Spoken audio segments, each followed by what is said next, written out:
There exists a legume that yields more protein per square foot than any cattle ranch ever could. It asks for no land, no chemical feed, and not even sunlight. Within 5 days, resting on nothing more than your windowsill, it reaches harvest. NASA once examined it as a candidate for space stations. The United Nations once named it the single most promising food crop of the 20th century. And then, almost as quickly, it slipped out of Western memory entirely. One simple box set near a window can keep fresh protein flowing through your kitchen for an entire year. And by the time this video ends, you'll understand precisely how that's possible. Welcome back to Primal Life. Before we move into the hands-on guide, I want to ask you something. Have you ever spotted this plant growing untended near your home? Tell me in the comments. Often the most valuable discoveries aren't locked away in some research lab. They're climbing along a fence, growing beside a footpath, or thriving quietly in a neighbor's garden, never once photographed for the internet. Try this small experiment. Walk into any grocery store sometime this week. Stand near the meat counter for just a minute and watch what people do. The pattern repeats itself constantly. Shoppers pick up trays of ground beef, glance at the price tag, then set them back down. Across American cities, that same figure keeps appearing, dollars per pound. It isn't only about cost, though. It's the look on their faces, that quiet arithmetic happening in their heads.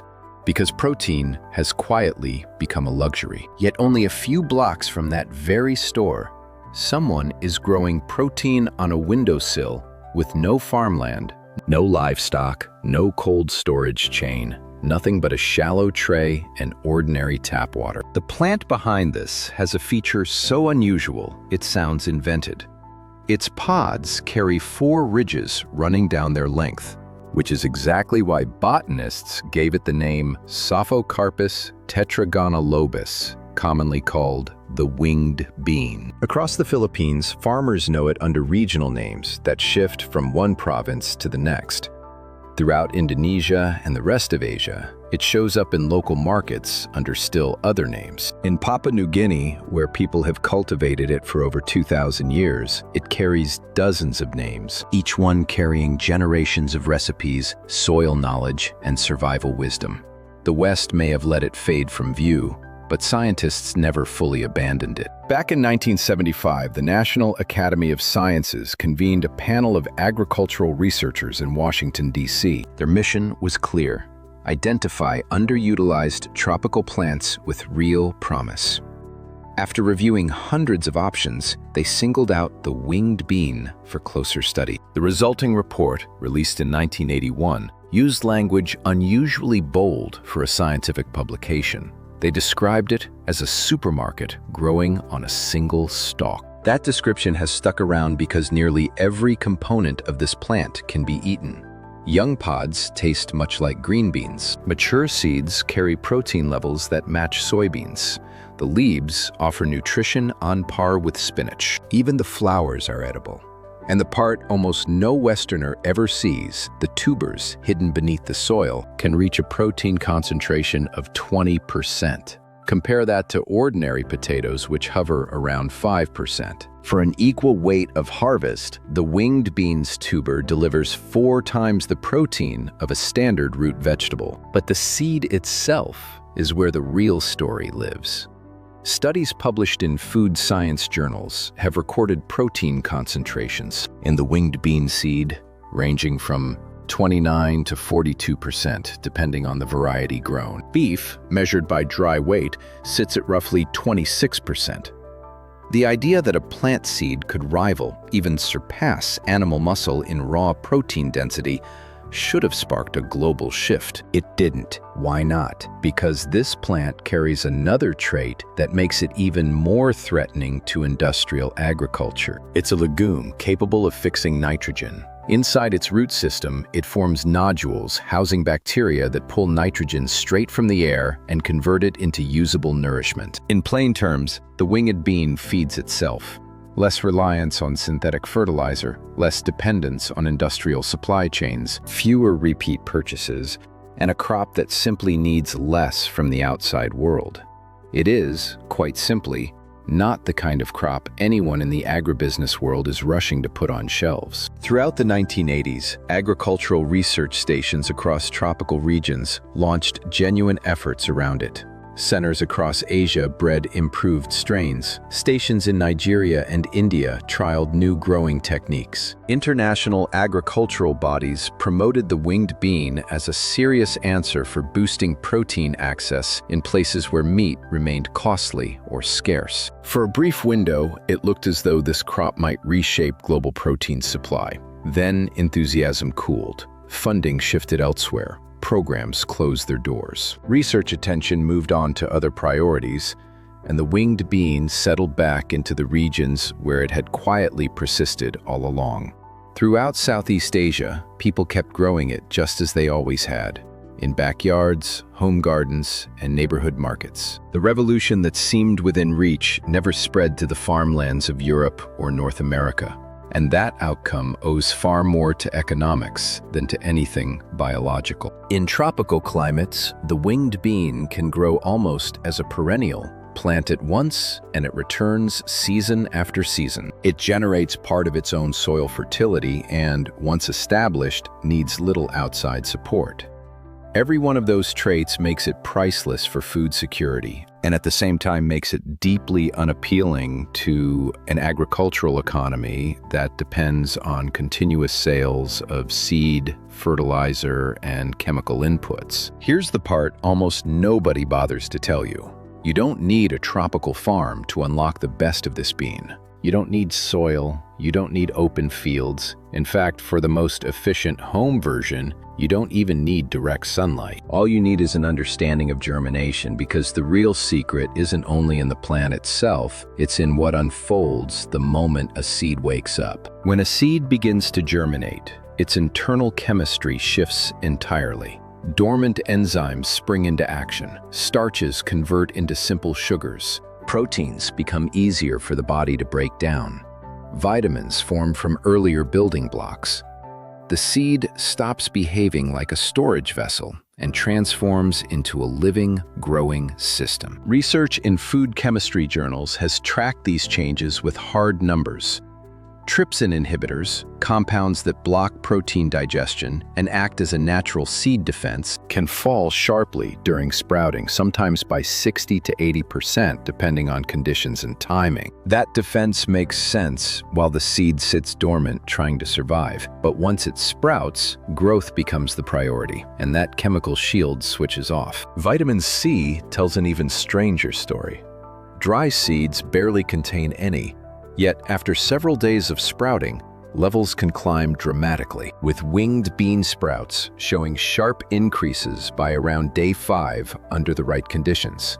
The seed essentially manufactures that vitamin as it prepares for active growth. And if you time the harvest correctly, you capture that nutritional surge at its peak. Protein digestibility improves too, climbing from around 65% in raw seeds to over 85% once sprouted. That means you're not just consuming protein on paper, your body actually absorbs far more of it.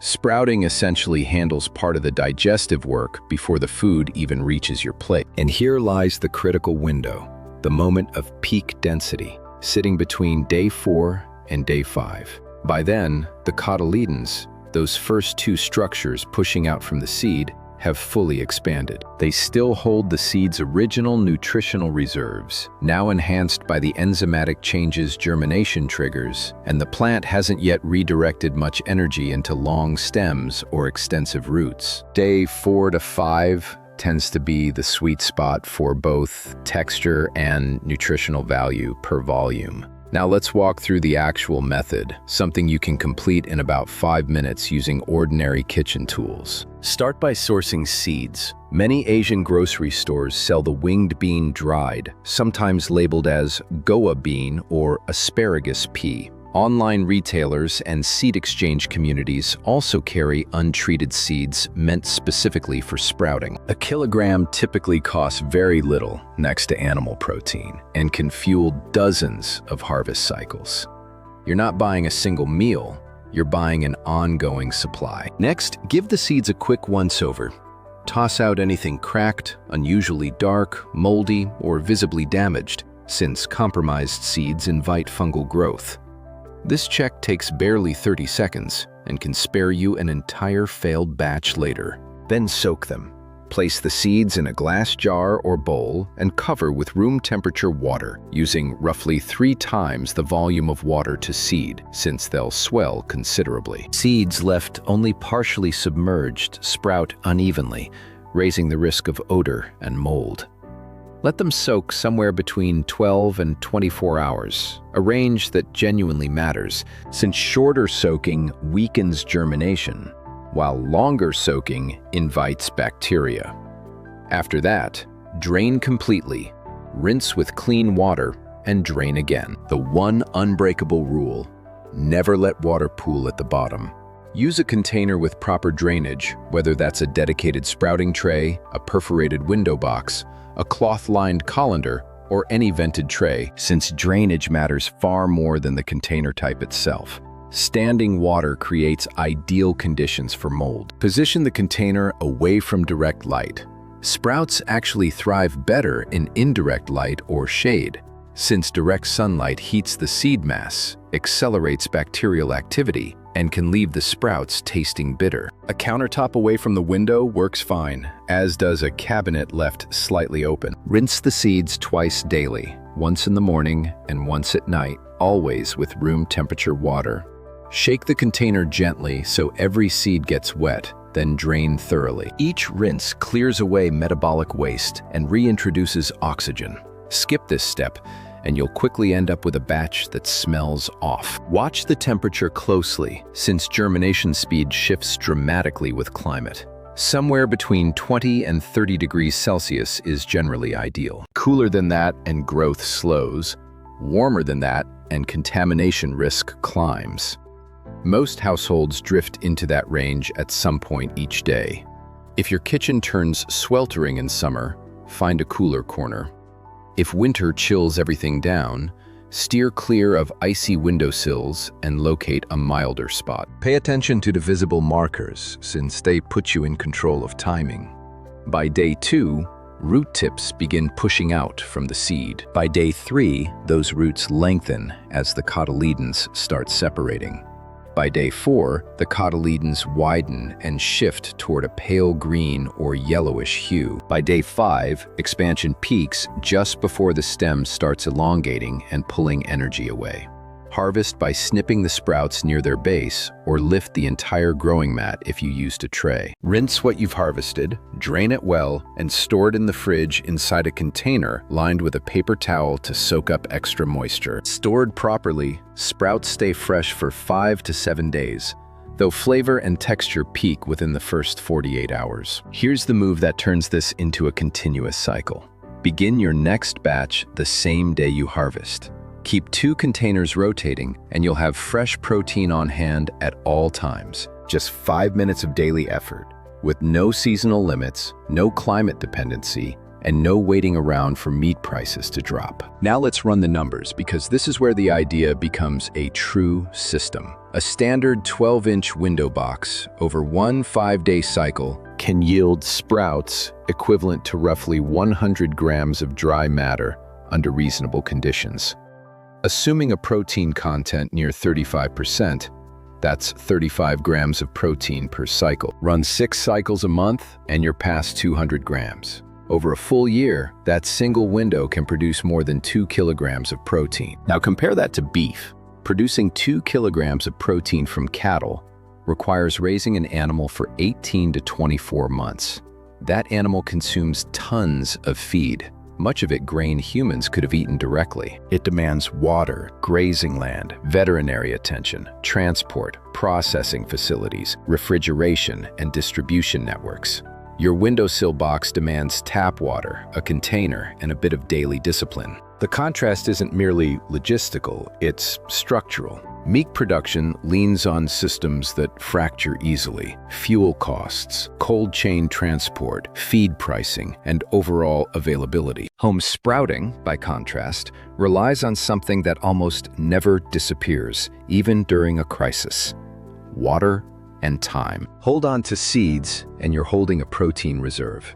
Own a container and you're running a factory. Not an industrial one, but a biological one. This is genuine food sovereignty, not stockpiled supplies, not aisles of heavily processed substitutes. Sovereignty means the ability to produce essential nourishment within your own four walls, using a skill simple enough to repeat indefinitely. And that's exactly why the winged bean stands as such a striking symbol of an uncomfortable reality. Solutions that are genuinely proven rarely go mainstream unless they fit neatly into the profit model of existing supply chains. The winged bean sat waiting while the West looked elsewhere. It waited while investment chased patentable inventions. It waited while entire markets formed around isolated nutrients packed into capsules. It waited while grocery prices climbed and families did quiet math in the meat aisle. Seeds know nothing of markets. They respond only to water, warmth, and time. Give them those three things, and they transform from dormant storage into living nourishment, from a forgotten crop into a kitchen essential, from an agricultural curiosity into food security that belongs entirely to you. If this video gave you one simple thing to act on, subscribe to Primal Life. And if you start your first batch today, come back and tell us which day you harvested and how the flavor turned out. Because knowledge only becomes real once it leaves the screen and enters your kitchen. And now you know. What happens from here depends on a box by your window and 5 minutes of your attention each day.